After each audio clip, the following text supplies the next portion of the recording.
아버지, 제발 기운을 내세요. 내일 산에 나가 나무찜이라도 팔아오겠습니다. 그러면 안 되지, 아들아. 넌 나 때문에 못하는 게 너무 많구나. 이준호의 아버지 이윤호는 누워만 있는 몸이었다. 여름부터 시작된 병은 가을을 지나 겨울에 접어들면서 더욱 깊어졌다. 본 이야기가 시작되기 전에 구독과 좋아요를 눌러주시면 큰 힘이 됩니다. 그리고 지금 어디에서 듣고 계신지 댓글을 남겨주세요. 우리와 함께 하시는 모든 분들께 항상 행운과 기적이 함께 하시길 기원합니다. 제약이 전혀 없는 이 집에서 그저 냉수만 마시며 지내는 형편이었다. 준호는 아버지의 손을 잡았다. 손등이 차갑고 뼈만 앙상했다. 여름 가뭄이 3년 연속 계속되면서 마을 전체가 죽음 직전의 상태였다. 밭은 바싹 타들어갔고 산에도 더 이상 먹을 풀이 남아있지 않았다.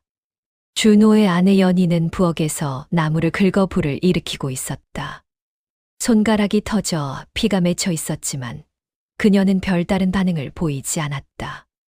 이미 그런 통증들은 일상이 되어버렸기 때문이었다. 깊은 주름이 패인 그녀의 얼굴은 한 나이가 훨씬 더 들어 보였다. 언제 마지막 음식이 될지 모르는 보리쌀 한 웅큼을 솥에 담았다. 물을 받으려고 밖으로 나갔을 때의 일이었다. 누구시오? 밤하늘에서 인자로운 목소리가 들렸다. 겨울 찬바람이 불어오는 틈으로 낡은 승복을 입은 노승이 보였다. 아마도 60을 넘은 듯했다. 얼굴은 주름으로 가득했고 눈은 그것과는 별개로 투명함이 있었다. 지팡이를 짚은 그의 모습은 마치 죽음 직전에 사람이 살아오는 길을 돌아보는 듯했다. 시주 한밤중에 뵙기 미안하지만 이곳에서 하룻밤을 묵을 수 있겠습니까? 노승의 목소리는 부드러웠지만 아주 가늘었다. 준호는 아내의 눈치를 보았다. 그들 역시 내일 먹을 것이 없었다. 아버지의 병도 더 악화될 수 있었다. 모두가 절망스러운 상황이었다. 그러나 연희는 한 번의 망설임도 없이 몸을 돌렸다. 스님, 어서 들어오세요. 그녀는 부엌으로 향했고 자신이 이제 막 담으려던 보리쌀을 다시 꺼냈다. 손가락에서 흐르는 피가 떨어져 이미 물들어 있던 솥이었지만 그녀는 흔들리지 않았다. 물을 더 받았다. 불을 더 켰다. 시간이 지났다. 밤은 깊어갔다. 흙냄새와 보린내가 섞인 미음이 완성되었다. 연희는 두 손으로 그릇을 받쳐 들었다. 손이 떨렸다. 이것은 자신의 시아버지를 위해 남겨둔 마지막 음식이었다. 하지만 그녀의 눈에는 후회가 없었다. 스님, 비록 미천한 것이오나 우리 집의 정성을 받으시고 기운을 내세요. 노승은 그 그릇을 받아 한참을 말없이 바라보았다. 그의 눈빛이 변했다. 마치 어두운 밤바다에 달이 뜨는 것처럼. 노승이 미음을 마시는 동안 연희는 옆방으로 들어갔다. 그곳에는 준호의 아버지가 누워 있었다. 열흘째 기침을 하고 있던 그를 바라보며 연희는 조용히 손을 모았다. 이 집의 모든 것을 버려도 이 분만 살아계시면 좋겠습니다. 그녀의 기도는 절망적이면서도 간절했다. 밤이 새도록 아버지의 기침이 터져 나올 때마다 준호는 일어나 등을 문질러 주었다. 아내는 그 옆에서 물수건을 준비했다. 3년 가뭄으로 모두가 죽음을 준비하는 이 마을에서 이 가족만은 서로를 위해 살고 있었다. 준호는 자신의 아내가 이토록 아름다웠던 적이 없었다. 그녀는 자신의 마지막 음식을 손님에게 주었고 시아버지를 밤새 돌봤다. 그 과정 속에서 한 번도 불평을 하지 않았다. 마치 자신이 천한 집의 아내가 아니라 가장 귀한 신분의 여인처럼 담담하게 제 몫을 했다. 새벽이 올 무렵 노승은 마당으로 나갔다. 어제의 노승이 아니었다. 주름 위에 떠있던 고통이 거쳐나갔다. 지팡이를 짚은 자세는 고다졌고 눈빛은 명철함으로 가득했다. 마치 하루의 수행으로 깨달음을 얻은 듯. 그의 얼굴에는 신성함이 흘러나오고 있었다. 마당에 나온 준호와 연희 앞에서 노승은 입을 열었다. 시주여, 나는 사실 직관이라 불리는 사람이요. 준호의 얼굴이 창백해졌다. 직관이라니. 그것은 양반들만이 모실 수 있는 존재였다. 명당을 찾아 풍수를 보는 사람. 그런 자가 자신들의 초라한 집에. 나는 평생 천하의 명당을 찾아다녔네. 영산 대천을 돌며 지기를 읽으려 애썼네. 하지만 어젯밤 당신네 집에서 처음으로 진정한 복을 봤네. 노승은 천천히 연희의 얼굴을 바라보았다. 당신 부인의 얼굴을 보게. 이마가 밝고 눈이 맑으며 입가가 온화하지 아니한가.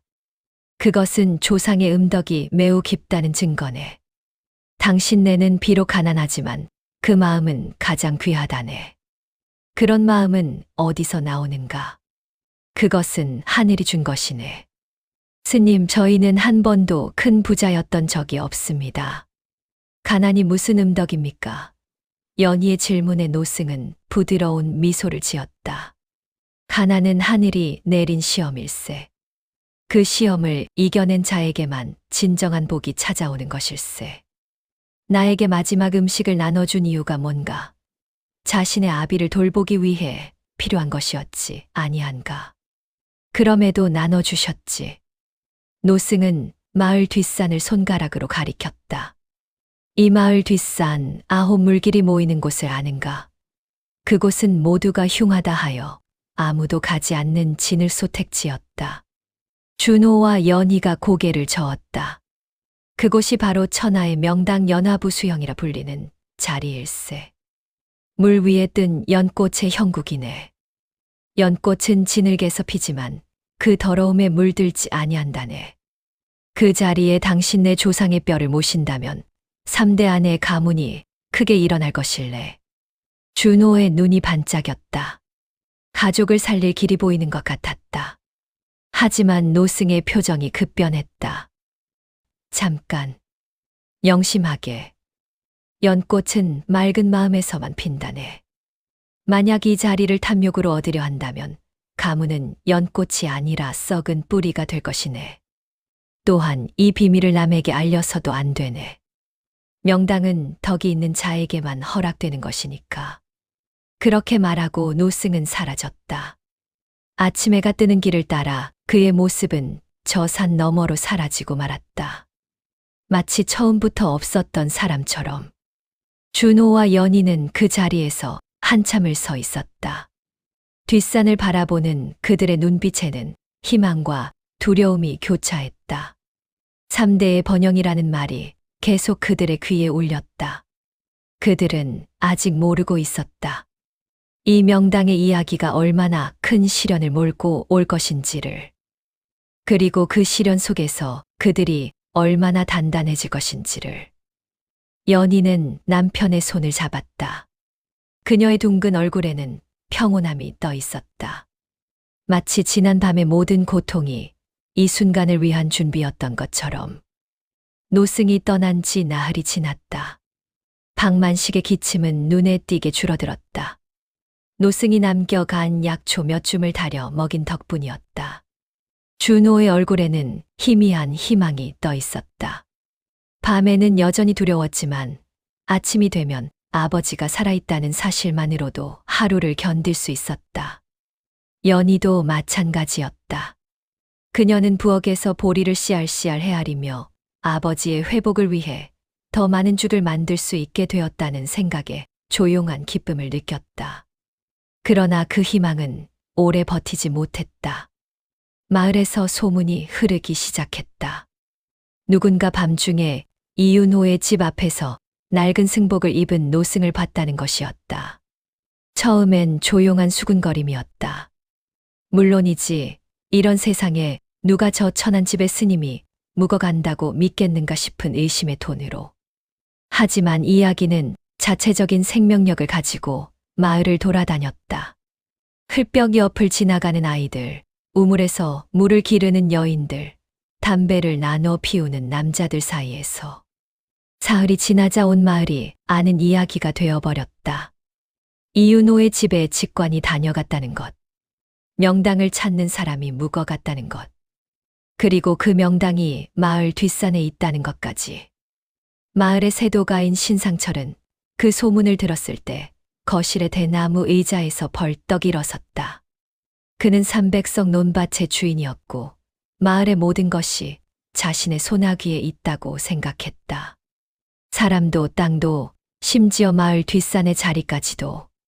신상철이 3명의 머슴을 거느리고 준호의 집 앞에 나타난 것은 오후가 되어서였다. 그의 몸은 비대했고 비단으로 만든 옷자락이 먼지를 날리며 흔들렸다.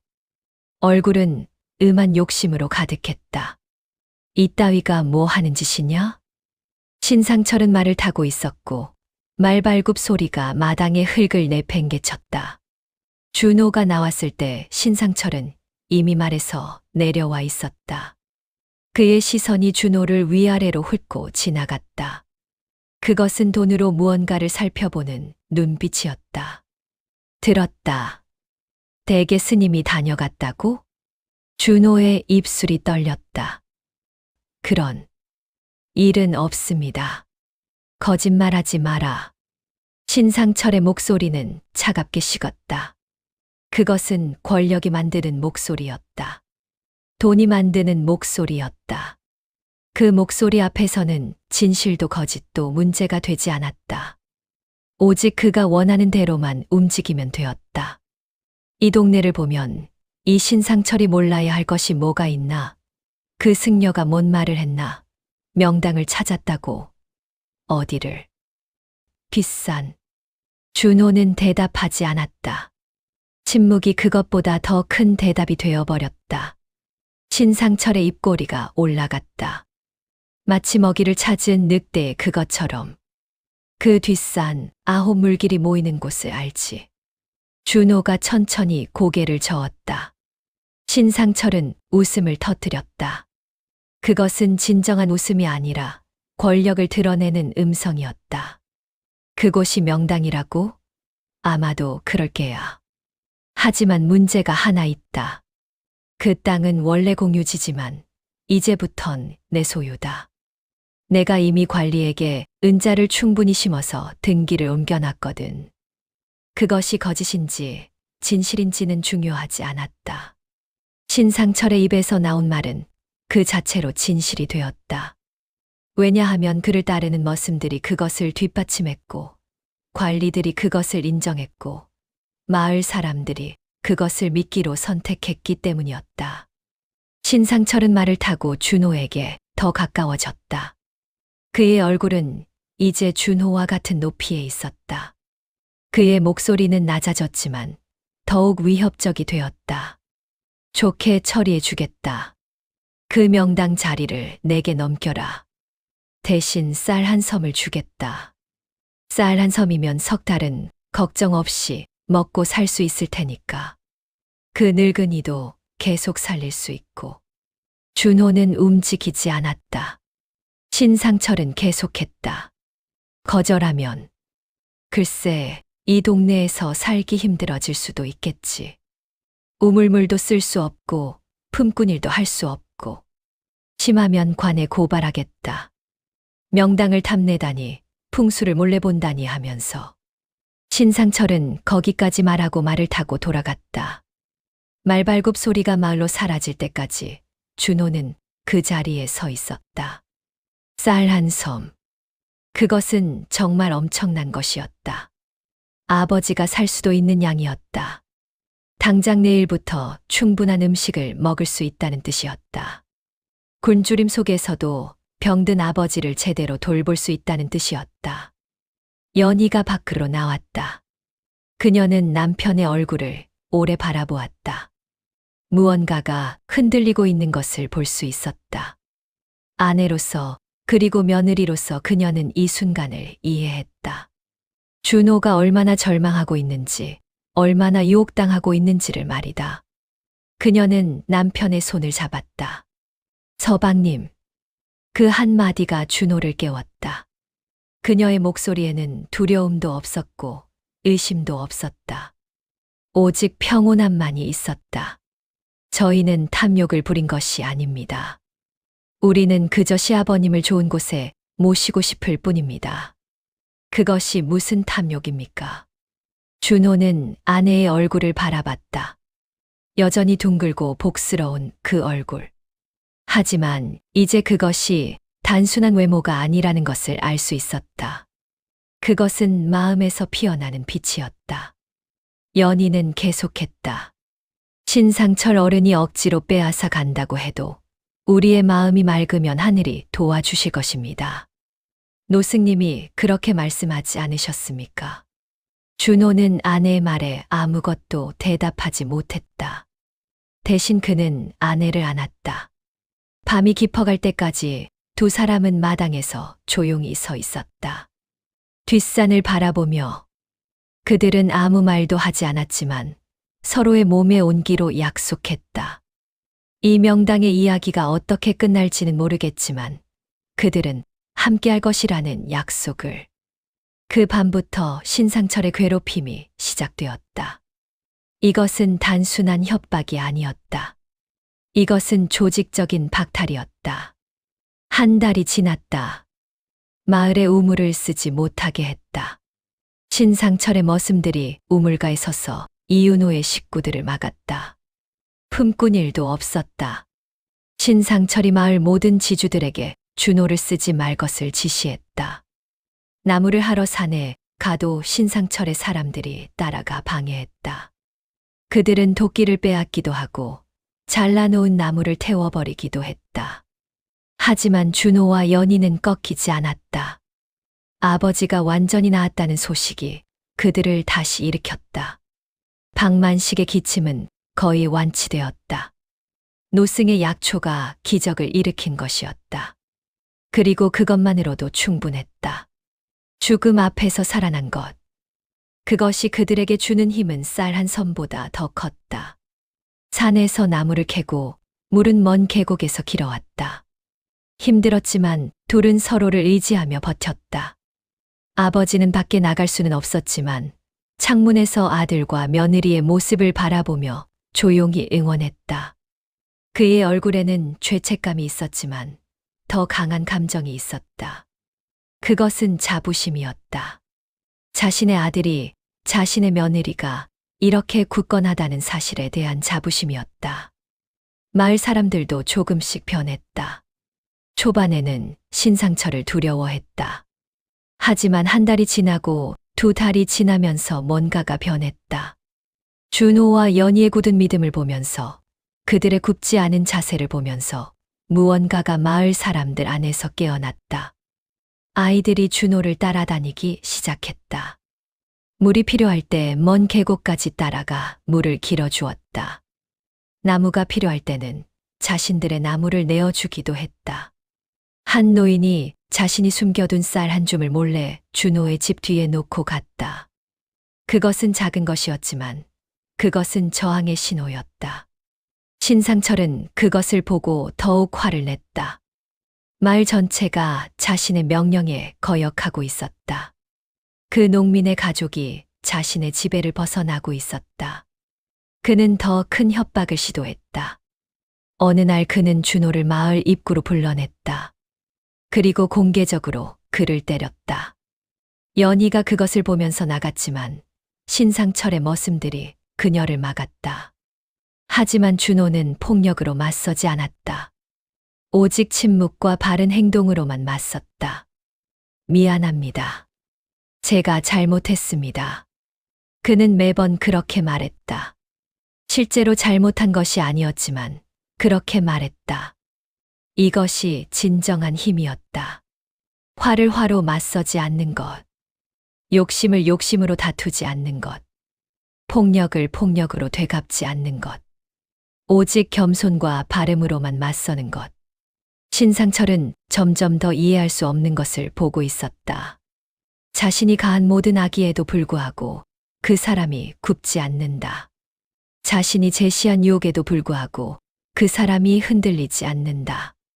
어쩌면 이것이 신상철을 더욱 미치게 만들었을지도 모른다. 계절이 지나갔다. 여름이 되었다. 마을의 논밭들이 무성해졌다. 신상철의 논밭들도 푸르렀다. 하지만 어딘가는 다르게 느껴졌다. 마을이 침체되어 있었다. 그리고 신상철의 마음도. 신상철이 완전히 미쳐가고 있었다. 밤마다 그의 머릿속에서는 명당을 둘러싼 생각만이 맴돌았다. 명당이 있고 그것이 농민의 것이 되고 자신은 그것을 놓친다는 생각. 그것이 그를 짓누르고 있었다.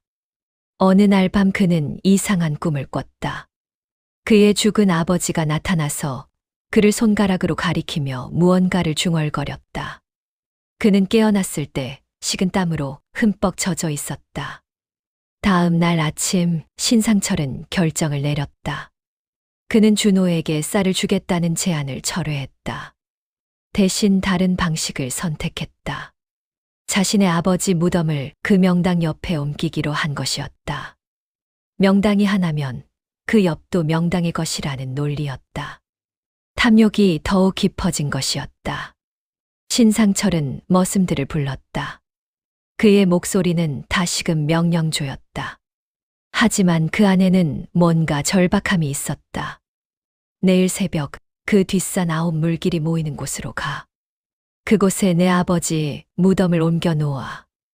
그 농민놈의 아버지 무덤 옆에다. 머슴들은 그의 지시를 받았다.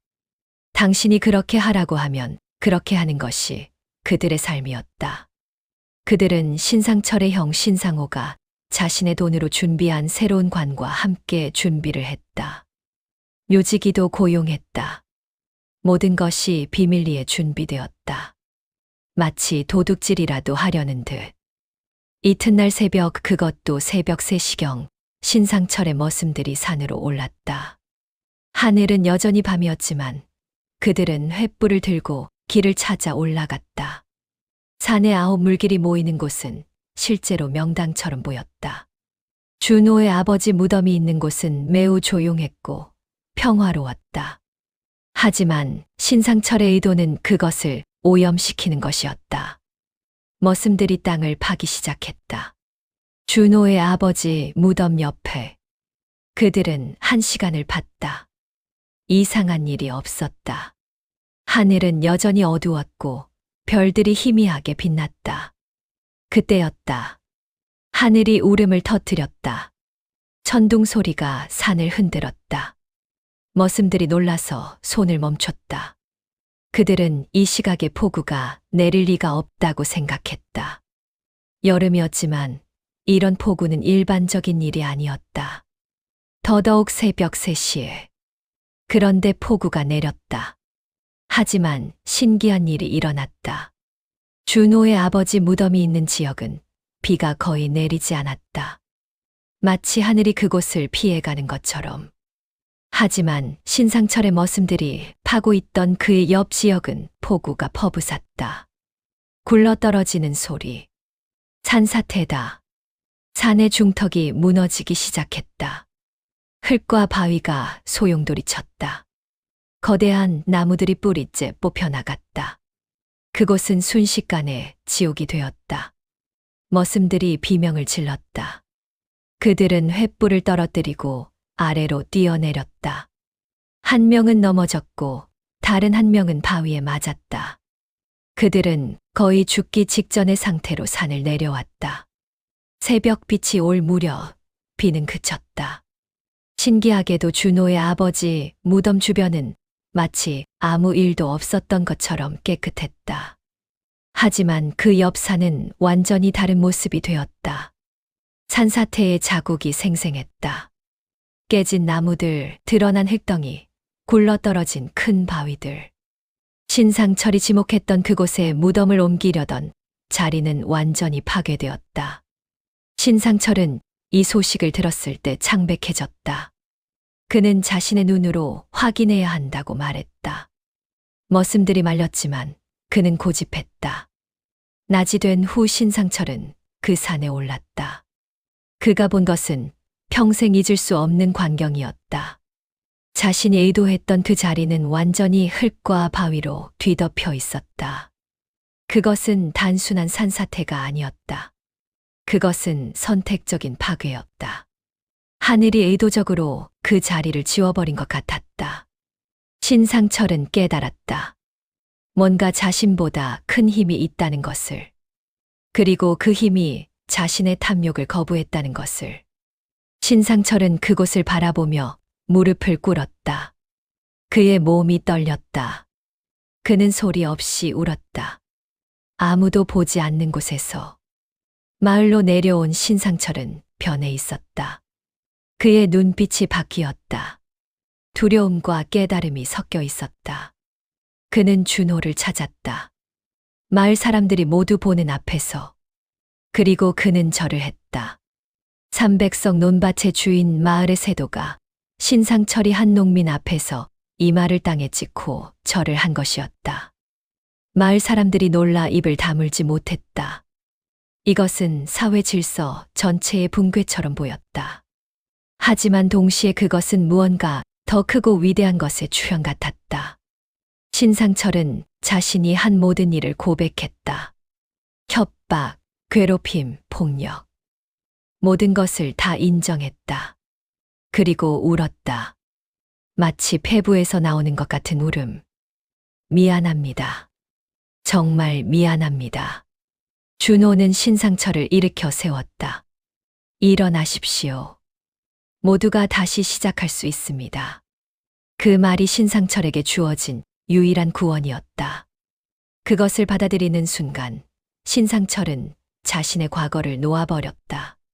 하지만 그것이 그의 완전한 구원은 아니었다.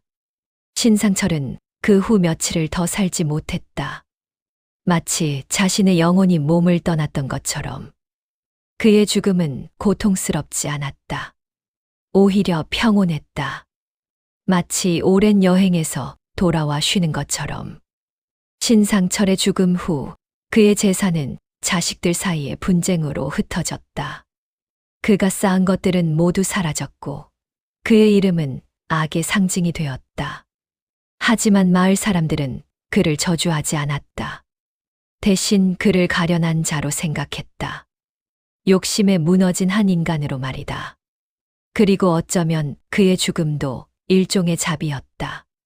계속 살아서 자신의 죄를 떠안는 것보다 그렇게 마침표를 찍는 것이 더 나을 수도 있었던 것이다. 신상철의 죽음으로 마을은 조용해졌다. 하지만 그것은 끝의 고요함이 아니라 새로운 시작의 고요함이었다. 신상철의 재산은 그의 자식들 사이에서 벌어진 끔찍한 분쟁으로 흩어졌다. 형제들은 한때 형성된 그들의 유산을 놓고 싸웠고 그 과정에서 재산의 대부분을 관리들과 외부인들에게 빼앗겼다. 그가 300년에 걸쳐 축적한 것이 3년 만에 사라져갔다. 마을 사람들은 그것을 보며 깨달았다. 인생에서 정말 중요한 것이 무엇인지를. 반면 방만식의 묘 앞에는 기적이 일어나고 있었다. 그 봄, 무덤 앞에 파놓은 작은 연못에서 연꽃이 피었다. 3년 가뭄이 계속되던 마을에서 연못은 말을 리 없었다. 하지만 신기하게도 그 연못은 항상 물로 가득했다. 새벽이면 맑은 물이 맺혀 있고 한낮이면 햇빛에 반짝였다. 그리고 어느 봄날 맑은 물 위에 진홍색 연꽃이 떠올랐다. 마을 사람들이 모두 달려왔다. 소문은 순식간에 퍼졌다. 명당이 정말 존재한다. 덕 있는 자에게만 허락된다는 명당이. 사람들은 준호의 집으로 몰려와 절을 했다. 준호의 가문이 복받을 것이라고 중얼거렸다. 어떤 사람은 그 연꽃을 본 것만으로 자신의 병이 나았다고 했다. 그러나 준호는 그들의 절을 받지 않았다. 대신 그는 사람들 앞에서 말했다. 명당의 덕이 아닙니다. 우리가 맑은 마음을 지켰기 때문입니다.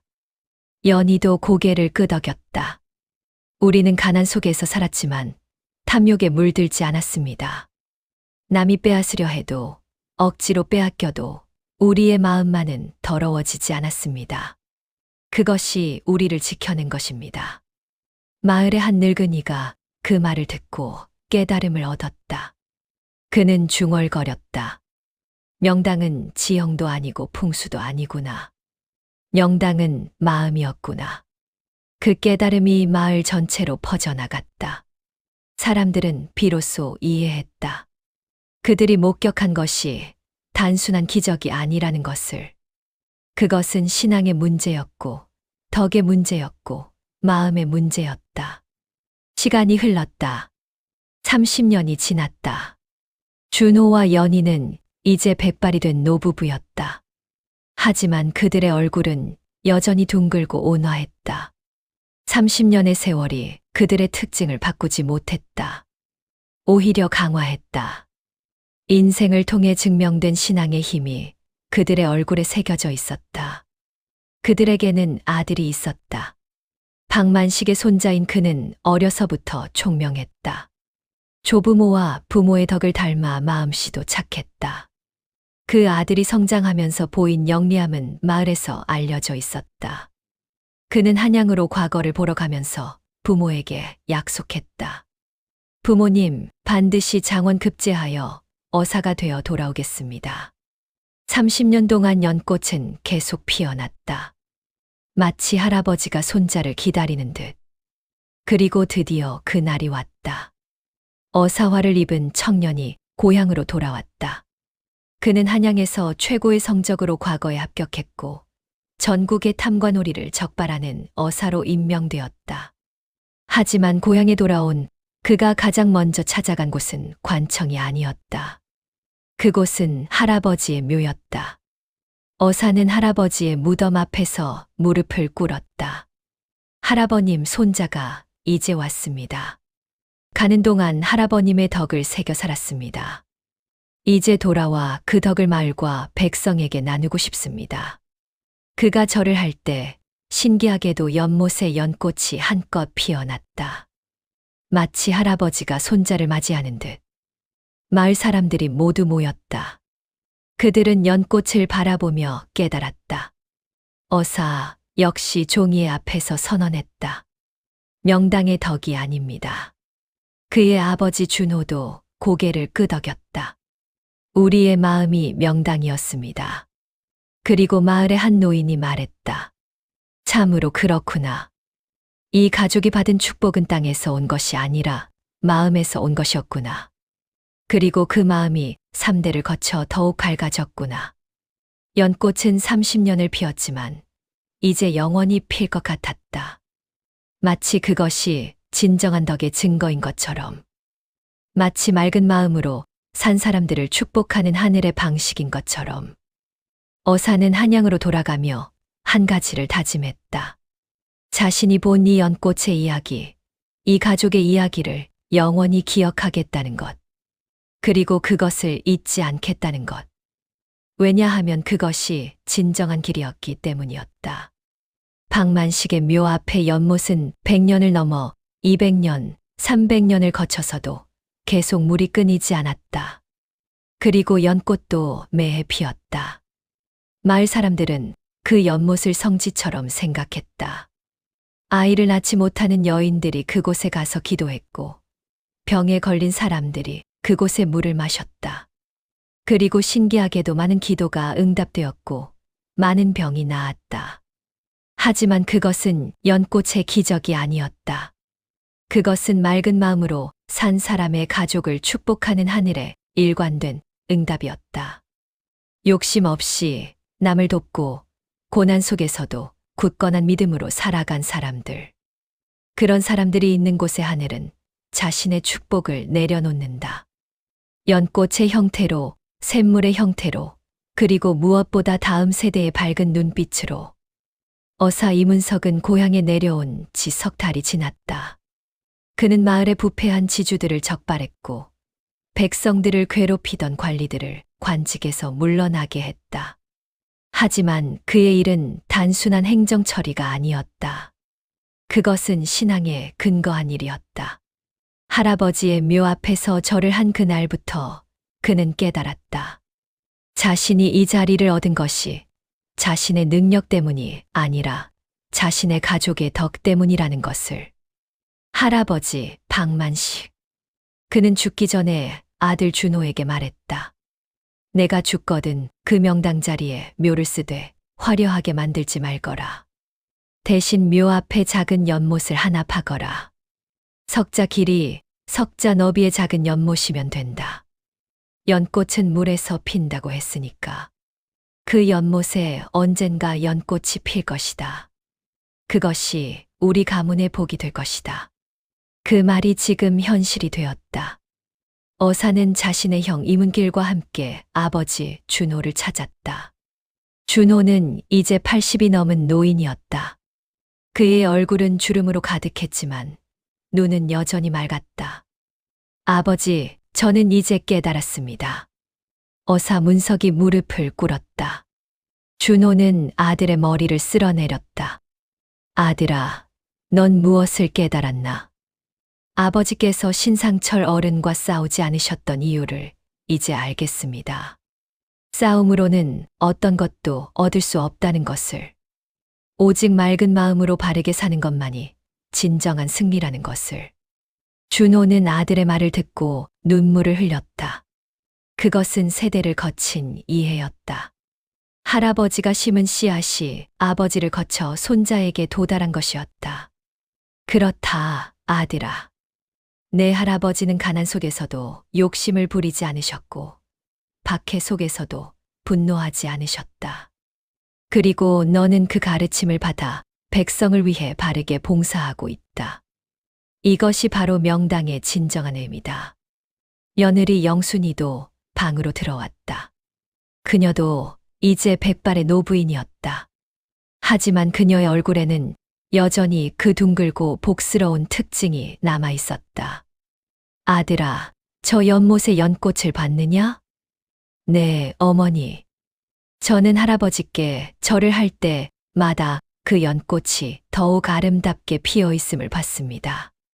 그것은 이 집안의 모든 여인들이 그렇게 산 덕분이다.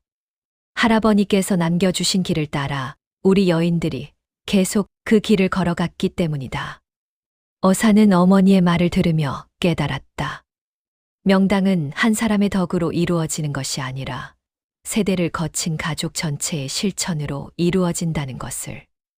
할아버지의 아버지는 죽음 앞에서도 겸손했고, 할아버지는 그 겸손함을 지켰고, 아버지는 그것을 더욱 깊게 했으며, 자신은 이제 그것을 행동으로 옮기고 있었다. 어사는 다시 무릎을 꿇었다. 이번엔 부모님 앞에서. 그리고 절을 했다. 진심 어린 감사의 절. 그날 저녁 준호는 아들 어사에게 말했다. 그것은 마지막 교훈이었다. 문서가, 넌 이제 높은 벼슬을 했다. 하지만 명심하거라. 모든 권력은 임시적이고 모든 부귀는 사라진다. 오직 남겨지는 것은 내가 어떻게 살았는가 하는 것뿐이다. 백성이 너를 어떻게 기억하는가, 그것만이 진정한 유산이다. 어사는 그 말을 가슴에 새겼다. 그리고 그 가르침대로 살았다. 그는 부패한 관리를 적발하되 인정미 있게 했고, 백성을 보호하되 존엄하게 했으며, 지주들의 탐욕을 꺾되 폭력으로 하지 않았다. 그는 자신의 아버지처럼, 자신의 할아버지처럼 침묵과 바른 행동으로만 싸웠다. 세월이 흘렀다. 어사 문석은 고향을 떠났다. 중앙에서의 더 많은 일들이 그를 기다리고 있었다. 하지만 그가 떠나기 전 그는 한 가지를 약속했다. 그것은 연못 옆에 이 가족의 이야기를 기록한 돌을 세우는 것이었다. 그 돌에는 이렇게 새겨졌다. 명당이란 무엇인가? 그것은 산의 형태도 아니고 물의 흐름도 아니다. 명당은 맑은 마음이다. 욕심 없이 남을 돕고 고난 속에서도 굳건한 믿음으로 사는 사람들이 있는 곳. 그것이 명당이다. 이 돌을 세우는 손자 이문석이스다. 그 돌은 100년을 거쳐 200년, 300년을 견뎌냈다. 그리고 마을 사람들은 그것을 읽으며 자신들의 삶을 돌아봤다. 명당이란 무엇인가? 그것은 내 마음이 명당이 되도록 사는 것. 그것이 진정한 깨달음이었다. 연못의 연꽃은 여전히 해마다 피었다. 그리고 그것을 보며 많은 사람들이 변했다. 욕심 많던 사람이 깨달았고 분노에 가득한 사람이 평온해졌으며 무너진 영혼의 사람들이 다시 일어섰다. 어사 문석이 한양으로 돌아간 지 40년이 지났을 때 그는 죽기 전에 한 가지를 더했다. 그것은 자신의 아들에게 남기는 편지였다. 아들아, 나는 이제 간다. 하지만 나는 행복하다. 왜냐하면 나는 할아버지의 길을 걸었고 그것이 옳은 길이라는 것을 증명했기 때문이다. 이제 너도 그 길을 걸어야 한다. 그리고 너의 자식도, 그 자식도. 이렇게 대를 거쳐 한 가족이 맑은 마음으로 산다면 그것이 바로 천년의 명당이 되는 것이다. 그 편지는 후대에도 전해졌다. 그리고 이 가족은 조선 최고의 집안 중 하나가 되었다. 하지만 그들이 최고가 된 이유는 권력이나 부귀 때문이 아니었다. 그들이 최고가 된 이유는 맑은 마음으로 살았기 때문이었다. 그리고 그 맑은 마음이 자손들에게 계속 전해졌기 때문이었다. 시간은 거저 흘러가지 않는다. 그것은 모든 것을 시험하고 모든 것을 드러낸다. 어사 문석이 한양으로 돌아간 지 40년, 그를 기억하는 사람들은 이제 거의 없었다. 하지만 그가 남긴 것들은 여전히 남아 있었다. 그의 기록들, 그의 행동들, 그리고 무엇보다 그의 가르침들. 박만식의 묘 옆 연못은 여전히 매해 연꽃을 피워냈다. 100년이 지나고 200년이 지나도 변하지 않았다. 과학이 발달한 현대에도 그 이유를 설명할 수 없었다. 그냥 그곳에 물이 계속 맑았고 연꽃이 계속 피었다. 이 마을을 기록한 역사 문헌들은 모두 같은 이야기를 했다. 신상철이라는 세도가의 탐욕이 하늘의 산사태로 무너졌다는 것. 그리고 반대로 박만식이라는 가난한 농민의 도덕이 연꽃으로 피어났다는 것. 그 이야기는 세대를 거쳐 전해졌다. 할머니가 손자에게, 아버지가 딸에게, 마을의 어른이 아이에게. 그리고 그 이야기를 들은 사람들은 변했다. 조금씩, 그러나 분명하게. 어느 날, 한 선비가 고향 마을을 떠나 먼 곳으로 출관을 떠났다. 그가 가지고 간 것은 많지 않았다. 책 몇 권, 옷 몇 벌, 그리고 박만식의 묘에 올린 절의 기억. 그것뿐이었다. 하지만 그것으로 충분했다. 그 선비는 나중에 조선의 위대한 실학자가 되었다. 왜냐하면 그는 책에서 배운 도리가 아니라 생활에서 증명된 도리를 따랐기 때문이었다. 연못의 물이 맑은 이유가 무엇인가? 그것은 물이 깨끗했기 때문이 아니라 그곳의 공기가 맑았기 때문이었다. 그곳의 공기가 맑았기 때문이 아니라 그곳의 사람들의 마음이 맑았기 때문이었다. 그리고 그 맑은 마음이 후대에도 계속 전해졌기 때문이었다. 200년이 지났을 때 한 여인이 연못을 찾아왔다. 그녀는 남편으로부터 버림받은 과부였다. 그녀는 아이 셋을 혼자 키우면서 많은 날들을 절망 속에서 보냈다. 하지만 그녀는 어떤 남자를 향해 분노하지 않았다. 그저 아이들을 위해 묵묵히 일했을 뿐이었다. 그녀가 연못 앞에 서서 연꽃을 봤을 때 그녀는 울었다. 하지만 그것은 절망의 눈물이 아니었다. 그것은 깨달음의 눈물이었다. 자신도 저 연꽃처럼 진을 속에서 자신의 아름다움을 지켜낼 수 있다는 깨달음. 자신도 저 연꽃처럼 오염되지 않은 마음을 유지할 수 있다는 깨달음. 그 여인은 마을로 돌아가 더욱 열심히 일했다. 아이들도 함께 일했다. 그들은 배고팠지만 절망하지 않았다. 그리고 세월이 지나면서 그 아이들은 자라났다. 첫째는 의원이 되었고, 둘째는 서예가가 되었으며, 셋째는 아버지를 찾아 한양으로 떠났다. 셋 모두가 정직하고 능력 있는 사람으로 자라났다. 그것은 우연이 아니었다. 그것은 어머니의 맑은 마음이 자식들에게 전해진 결과였다.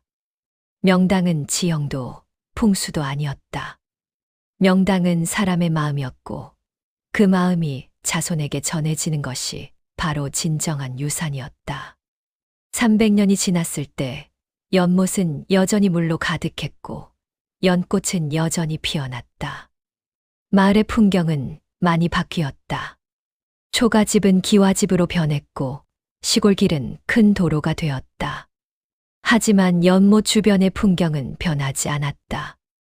마치 시간이 멈춘 것처럼.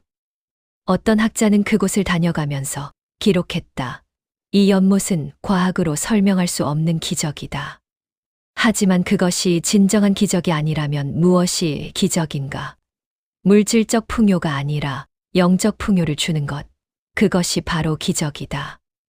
그리고 그 기적은 300년을 걸쳐 계속되고 있다. 박만식의 후손들은 그 300년 동안 조선 사회에서 가장 영향력 있는 집안 중 하나가 되었다. 그들은 어사도 배출했고 학자도 배출했으며 의원도 배출했다.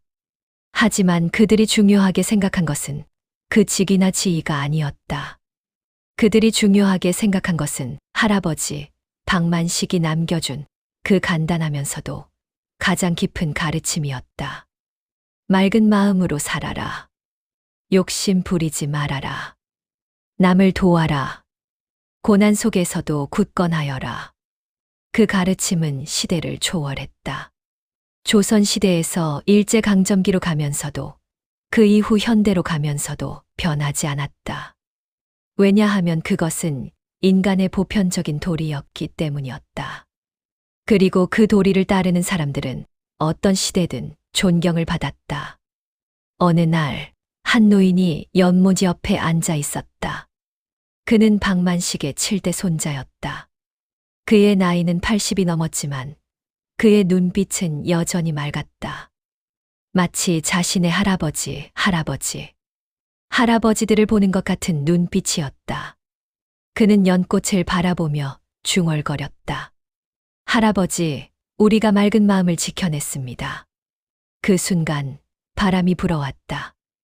연꽃의 향기가 그를 감쌌다.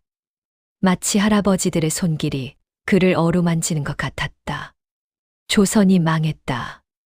일제강점기가 왔다. 마을도 많이 변했다. 그 와중에도 연못은 여전히 물로 가득했고 연꽃은 여전히 피어났다. 이제 그것을 신비로움으로만 생각하는 사람은 거의 없었다.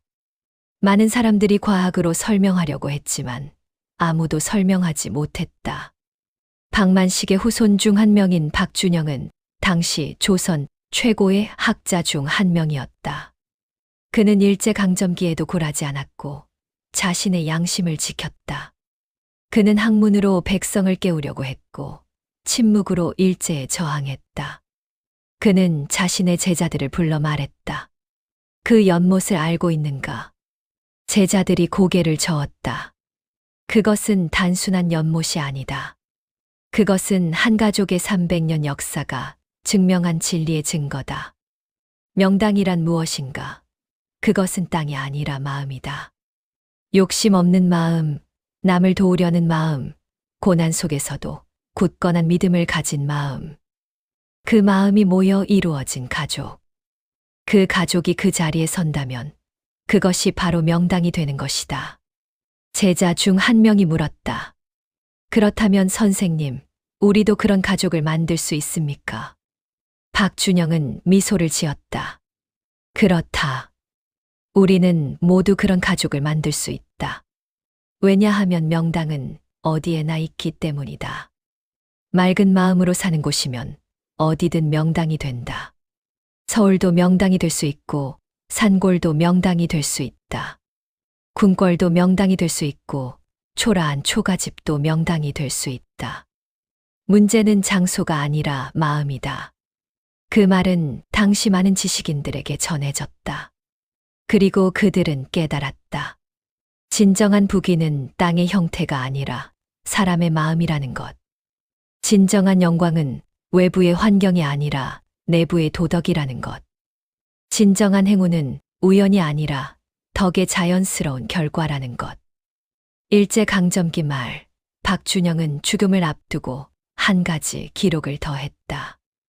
나는 300년을 거친 한 가족의 이야기를 추적했다. 그것은 신비한 이야기이지만 동시에 아주 평범한 이야기다. 무엇이 그들을 다르게 만들었는가? 그것은 그들의 신분이나 부귀가 아니었다. 그들은 가난했고 천했다. 하지만 그들은 맑은 마음을 지켰다.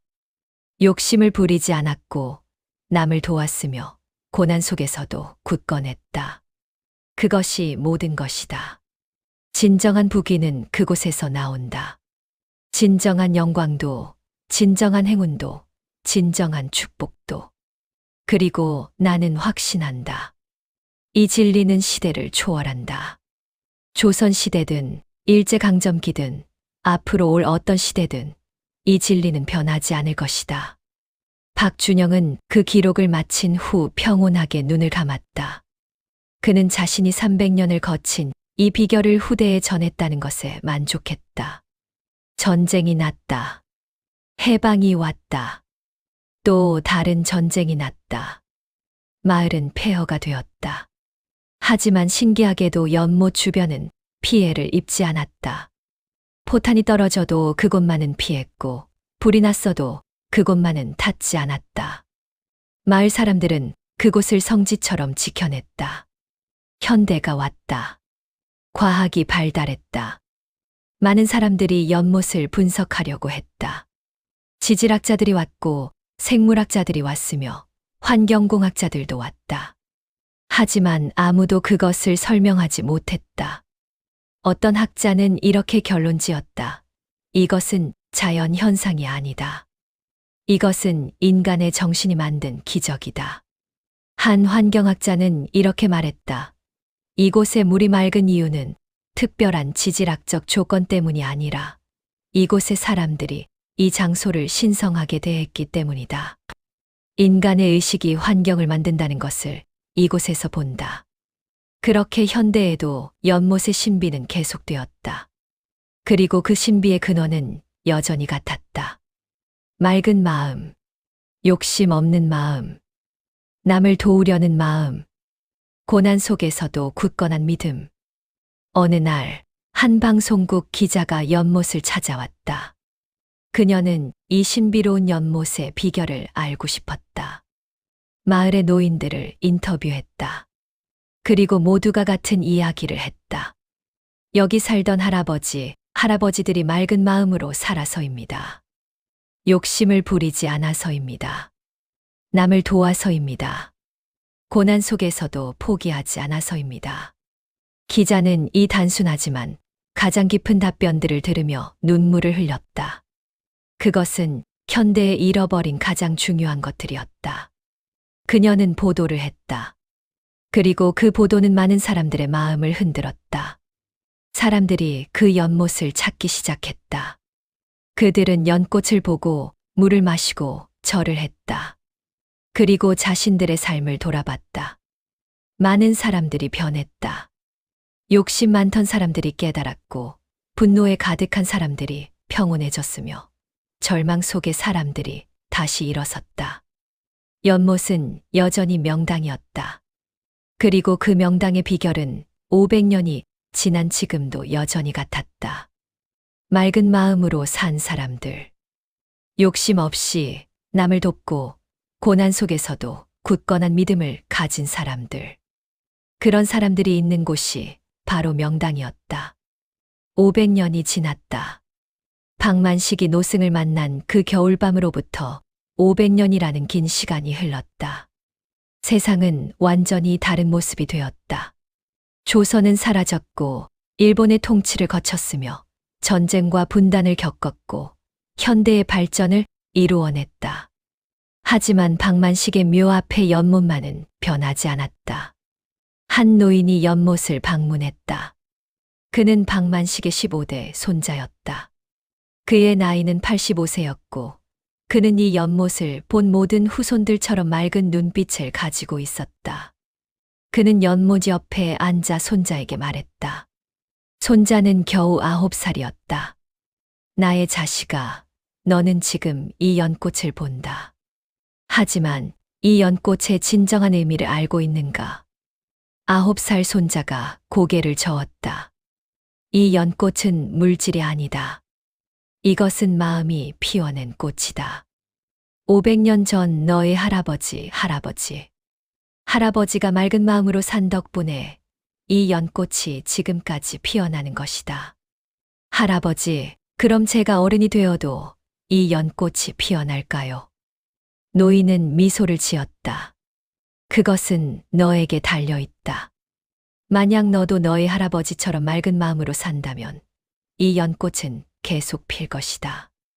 그리고 1000년이 지나도 10,000년이 지나도 계속 필 것이다. 9살 손자는 연꽃을 바라보며 말했다. 할아버지, 저도 할아버지처럼 맑은 마음으로 살겠습니다. 그 순간 마치 그것을 듣기 위해서였던 것처럼 바람이 불어왔다. 연꽃 향기가 그들을 감쌌다. 500년 동안 변하지 않은 그 향기. 노인은 아이의 머리를 쓸어내렸다. 그것이 그의 모든 가르침이었다. 그 밤 노인은 깊은 잠에 빠졌다. 그리고 그 꿈 속에서 그는 만났다. 노승을, 너는 맑은 마음을 지켰느냐?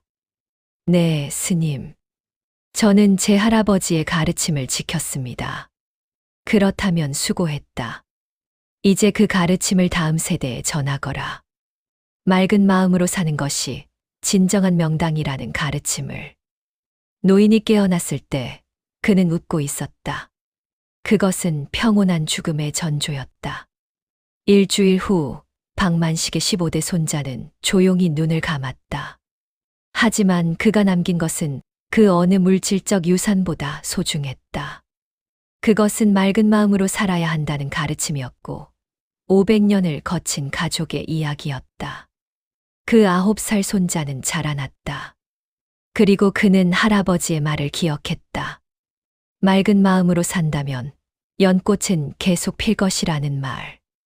그는 고난 속에서도 욕심을 부리지 않았고 성공 속에서도 겸손했으며 실패 속에서도 절망하지 않았다. 그리고 자신의 자식에게도 자신의 손자에게도 그 가르침을 전했다. 박만식의 묘와 변못은 600년을 향해 가고 있다. 그리고 그 600년이 되는 날에도 연꽃은 필 것이다. 왜냐하면 그것은 물질의 기적이 아니라 정신의 기적이기 때문이다.